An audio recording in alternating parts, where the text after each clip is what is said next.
ചെറായി വ്യാസവംശോദ്ധാരണി സഭവക ശ്രീ രക്തേശ്വരി ക്ഷേത്രത്തിൽ ശ്രീമദ് ഭാഗവത സപ്താഹയജ്ഞത്തിന് തുടക്കമായി. ഇതോടനുബന്ധിച്ച് സപ്താഹയജ്ഞ വിഗ്രഹ വിളംബര ഘോഷയാത്ര ചെറായി ശ്രീ ഗൗരീശ്വര ക്ഷേത്ര സന്നിധിയിൽ നിന്നും താലവൃന്ദത്തോടെ പുറപ്പെട്ട് സപ്താഹയജ്ഞവേദിയായ ശ്രീ രക്തേശ്വരി ക്ഷേത്ര സന്നിധിയിൽ എത്തിച്ചേർന്നു. ക്ഷേത്രം തന്ത്രി യദുകൃഷ്ണൻ നമ്പൂതിരിപ്പാട് ഭദ്രദീപ പ്രകാശനം നിർവഹിച്ചു. സംപൂജ്യ ഭാഗവത ശ്രീമാൻ കെ ഡി രാമകൃഷ്ണൻ പുന്നപ്ര പ്രതിഷ്ഠാകർമ്മം നിർവഹിച്ചു.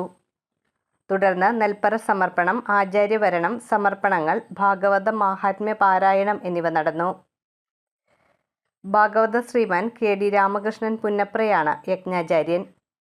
സെപ്റ്റംബർ 16 ഭൂമിപൂജ, സെപ്റ്റംബർ 17 മീനൂട്ട്, സമൂഹപൂജ, സർവൈശ്വര്യ പൂജ, സെപ്റ്റംബർ 18 തൊട്ടിൽ വയ്പ്, ഉണ്ണിയൂട്ട്, സെപ്റ്റംബർ 19 സമൂഹപൂജ, വിദ്യാഗോപാല മന്ത്രാർച്ചന, സെപ്റ്റംബർ 20 സർവൈശ്വര്യ പൂജ, സെപ്റ്റംബർ 21 രുക്മിണി സ്വയംവരത്തോടനുബന്ധിച്ച് സ്വയംവര സദ്യ, സന്താന ഗോപാല മന്ത്രാർച്ചന, സെപ്റ്റംബർ 22 അവഭൃത സ്നാന ഘോഷയാത്ര, ഗ്രാമപ്രദക്ഷിണം, പ്രസാദവൂട്ട് എന്നിവയോടെ ചടങ്ങുകൾ സമാപിക്കും.